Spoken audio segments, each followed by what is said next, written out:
Nous passons au chapitre 2 du cours d'électrocinétique. Il s'intitule Circuit à courant continu, évidemment en opposition au circuit à courant alternatif que nous verrons dans la deuxième partie de ce cours. Pour introduire cette notion de circuit à courant continu, nous allons revenir sur l'analogie avec le circuit hydraulique pour d'abord définir un premier concept qu'on appelle la force électromotrice. Alors la force électromotrice, on l'écrit en acronyme sous forme F et M, comme force électromotrice, mais c'est un nom historique qui est en fait un peu désuet parce qu'il ne s'agit pas d'une force en newton comme on a en mécanique, somme des forces égale MA. Donc il faut connaître le terme, mais peut-être que par la suite on utilisera plutôt un autre terme, source de tension, qui serait en fait plus approprié. Parce que, encore une fois, force, ici, c'est un peu ambigu. Mais enfin, il faut connaître quand même. Alors, on reprend notre analogie avec le circuit hydraulique. Je rappelle, un bac de fluide d'eau en bas, à H égale 0. Conventionnellement, on place H égale 0, c'est l'altitude du bac en bas. Une différence de hauteur entre les deux bacs, entre l'inférieur et le supérieur. Une conduite qui permet de faire circuler le fluide, et puis une pompe qui permet en fait de rétablir les particules de fluide lorsqu'elles sont en bas à leur altitude élevée, de façon aussi à fermer le circuit. Cette analogie est puissante. C'est pas juste une comparaison ou une métaphore, une image, c'est vraiment une analogie formelle. Il y va des particules de fluide comme des charges électriques, puisque la force de Coulomb, je rappelle, la force de Coulomb est très très analogue formellement à la force de gravité. Alors ici, ce qu'on voulait montrer ici, c'est la problématique de l'énergie cinétique. On n'a pas encore jusqu'ici parlé de l'énergie cinétique. Pourquoi? En fait, parce que on admet que lorsque les particules circulent dans la conduite dans laquelle il y a du matériau granulaire, et comme c'est figuré ici, en fait, les trajectoires sont assez chaotiques parce que ces particules s'entrechoquent avec les grains du matériau granulaire. Si bien que la vitesse de dérive est considérée comme étant, en moyenne en tout cas, constante. Si la vitesse de dérive est constante, eh bien, du coup, la variation d'énergie cinétique est nulle. Ça fait que finalement, l'énergie cinétique n'est pas une question dans cette problématique-là. Donc, si on s'intéresse à l'aspect énergétique de notre circuit hydraulique et par conséquent aussi du circuit électrique par analogie formelle, en fait, quelles sont les formes d'énergie? Eh bien, il y a l'énergie potentielle de gravité de la particule fluide, qui est liée à la différence de hauteur delta H. Et lorsque l'eau s'écoule, elle perd de l'énergie potentielle, mais en revanche, elle ne gagne pas d'énergie cinétique, puisque cette vitesse de dérive est constante, en tout cas en moyenne. On fait toute l'étude aux valeurs moyennes. Alors ça veut dire où passe l'énergie potentielle? En fait, au gré de son parcours, quand les particules de fluide circulent dans la conduite, elles font des chocs avec le matériau granulaire. Voilà, c'est figuré ici.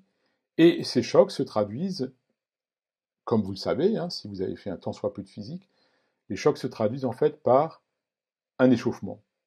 Et donc, la variation d'énergie potentielle se retrouve par conservation de l'énergie totale par une élévation de température du matériau granulaire. En fait, c'est l'effet Joule dans la résistance, ce qu'on a vu dans le chapitre précédent, c'est l'effet Joule qu'il y a dans les résistances électriques. Et lorsque le matériau a entièrement perdu son énergie potentielle, la pompe lui fournit cette énergie pour revenir à une altitude élevée. Voilà pour l'aspect énergétique. Alors maintenant, on va encore poursuivre pendant quelques instants cette analogie, parce qu'elle est assez efficace, même si ce n'est pas des démonstrations au sens strict. Imaginez que, côté pompe, en fait, vous mettez plusieurs bacs. En l'occurrence, ici, je mets le bac à l'altitude la plus faible, H égale 0, tout en bas. Un premier à une altitude delta H1, un deuxième à une altitude delta H2 par rapport au premier, et ainsi de suite. Et en fait, j'en mets en tout 4. Et puis des pompes pour progressivement hisser les particules fluides depuis le bac tout en bas vers le bac tout en haut. Il est assez facile d'accepter que le delta H total, ben, c'est tout simplement la somme, ici en l'occurrence des 3 delta H1 plus delta H2 plus delta H3, mais si on avait mis grand N bacs, on aurait une somme étendue à tous les bacs, quel que soit le nombre. Ça veut dire quoi? Puisque dans l'analogie formelle, l'énergie potentielle de gravité est liée aux différences d'altitude, et que cette énergie potentielle de gravité est analogue formellement à l'énergie potentielle électrique, ça veut dire que, en fait, les delta V vont aussi se sommer exactement comme les delta H ici. Et ça, donc, c'est un résultat qu'on va utiliser assez directement, alors montré au sens un petit peu faible, par l'analogie formelle avec la mécanique des fluides. Alors ici, là, je montre, côté maintenant charge, côté conduite, je mets 2 conduites en série, la première en rouge avec les paramètres ρ1, L1, S1, et la deuxième en vert avec ρ2, L2, S2. Un autre matériau granulaire, une autre longueur de conduite et une autre section S. Et on est assez d'accord que c'est assez facile de figurer que le delta H, ici, total, ça va être delta H1 plus delta H2. Donc les différences d'altitude se somment et par analogie aussi les différences de potentiel. En revanche, le débit massique, le dm, le débit massique est le même puisque les deux conduites sont en série. Donc le débit massique de fluide dans la conduite en rouge va être égal au débit massique en vert dans la conduite en vert. Et ça, c'est un résultat qu'on va réutiliser dans un paragraphe à venir pour les circuits électriques au titre de cette analogie entre circuit hydraulique et circuit électrique. Donc les delta H se somment et le débit massique est le même quand les conduites sont en série.